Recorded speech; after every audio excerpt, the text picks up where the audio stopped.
Forza Inter. Kembali lagi di Update Inter, channel yang akan memberikan informasi tentang Inter Milan, dan inilah berita hari ini.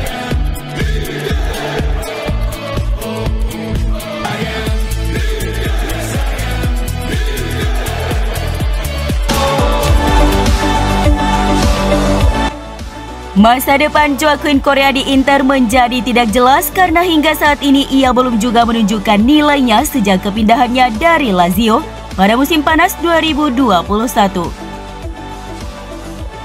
Sebagaimana dilansir FC Inter 1908.it bahwa Correa dianggap sebagai perekrutan yang gagal. Pasalnya ia ditebus dengan harga yang cukup tinggi, yakni sebesar 31 juta euro dari Lazio. Namun setelah memasuki musim keduanya di Inter, ia belum memberikan kontribusi yang sepadan dengan harganya tersebut.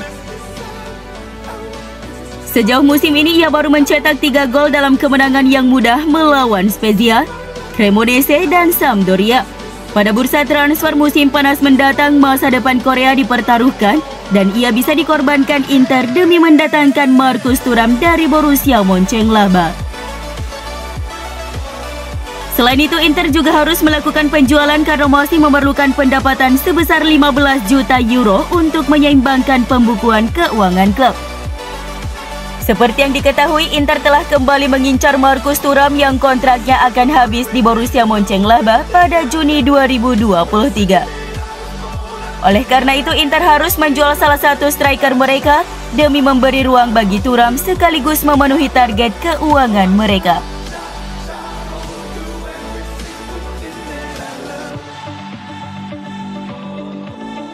Pelatih Aston Villa Unai Emery dikabarkan memiliki keinginan untuk mendatangkan gelandang Inter Hakan Çalhanoğlu pada bursa transfer Januari mendatang.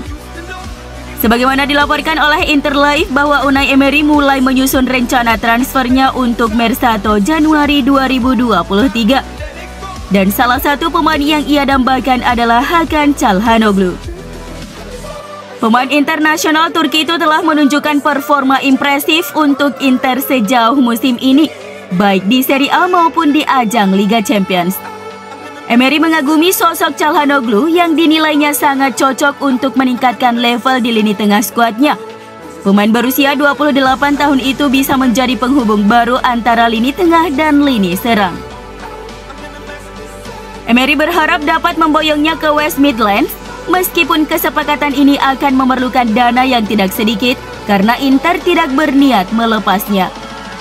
Namun dia berencana untuk menawarkan Philippe Coutinho ke Inter sebagai bagian kesepakatan Çalhanoğlu. Emery menganggap pertukaran yang melibatkan pemain asal Brazil itu merupakan ide yang bagus untuk meyakinkan Inter agar mau melepas Çalhanoğlu.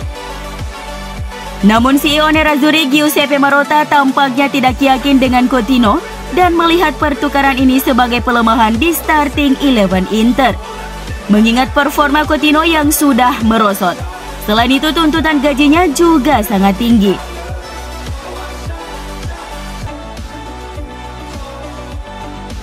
Kabar kepergian Robin Gosens di Januari ini semakin kencang. Sang pemain diberitakan tidak tahan dengan situasinya saat ini di Inter. Solusinya, pemain asal Jerman itu berencana untuk mengucapkan salam perpisahan kepada Nerazzurri. Sebagaimana dilansir La Gazzetta dello Sport bahwa Gosens ingin pergi pada Januari demi mendapatkan kembali peran utama. Kurangnya menit bermain dan juga kegagalan berpartisipasi di Piala Dunia Qatar membuat Robin ingin mendapatkan kembali peran utama dan ada kemungkinan dia mengevaluasi perpisahan baik secara permanen atau sementara. Gosens banyak disukai di Jerman meski saat ini belum ada tawaran konkret, bunyi laporan tersebut. Gazzetta dello Sport kemudian menambahkan terkait kandidat utama pengganti Gosens pada Januari. Nama pertama di buku catatan Marotta dan Ausilio adalah Alfonso Pedraza, tetapi permintaan Villarreal cukup tinggi, yakni sebesar 20 juta euro. Dan saat ini tidak ada peluang untuk menawarkan kesepakatan pinjaman. Adapun alternatif kedua adalah Jesus Vazquez dari Valencia. Pemain berusia 19 tahun ini adalah prospek bagus karena tersedia dengan status pinjaman formula yang diinginkan Inter. Dia sempat memainkan peran utama pada musim lalu tetapi pada musim ini ia punya masalah dengan pelatih Gennaro Gattuso. Tetapi semuanya tergantung pada Gosens.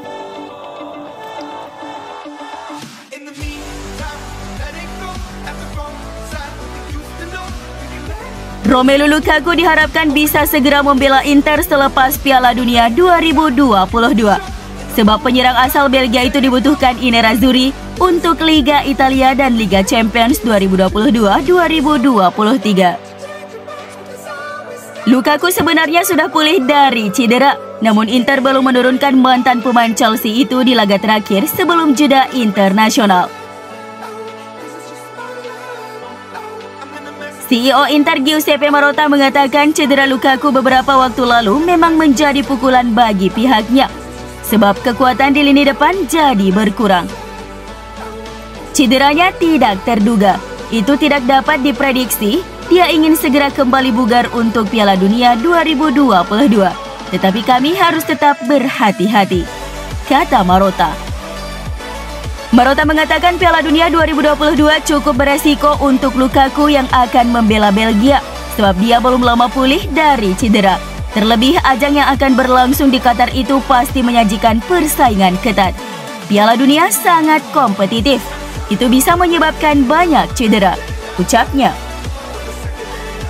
Marotta berharap Lukaku tidak mengalami cedera lagi dan siap membela Inter melawan Napoli di San Siro pada 5 Januari 2022. Pasalnya laga itu sangat penting bagi armada Simone Inzaghi. Saya harap dia bisa kembali secepat mungkin. Saya sangat berharap mulai 5 Januari. Pungkasnya dilansir dari Tutto Mersa.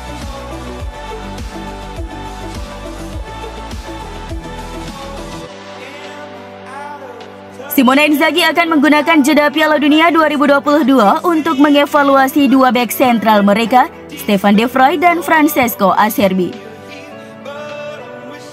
Kedua pemain senior ini di sepanjang musim ini bergantian untuk mengisi posisi bek tengah, namun Acerbi juga kadang diplot untuk mengisi posisi Alessandro Bastoni.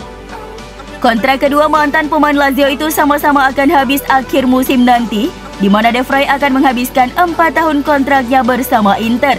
Sementara itu Acerbi akan berakhir masa pinjaman setahunnya bersama Nerazzurri.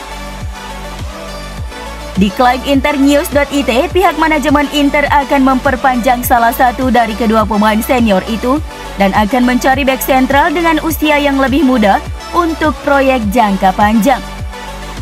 Kini tugas Inzaghi adalah memilih Acerbi atau De Vrij berdasarkan performa mereka musim ini.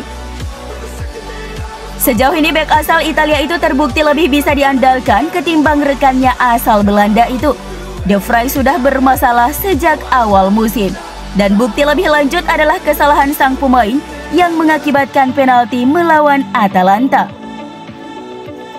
Acerbi sebaliknya mengejutkan semua orang. Tiba di tengah skeptisisme para penggemar, ia langsung menunjukkan kepribadian dan kehandalannya. Inzaghi punya waktu untuk berpikir hingga 4 Januari, hari di mana Nerazzurri akan menghadapi Napoli di San Siro. Dari pertandingan itu dimungkinkan untuk mengetahui lebih banyak tentang hierarki pertahanan Nerazzurri. Selain masa kini, pemungutan suara ini juga akan berdampak pada masa depan kedua bek tersebut. Saat ini Inter lebih condong menebus Acerbi dari Lazio ketimbang memperbarui kontrak De Vrij yang habis Juni mendatang.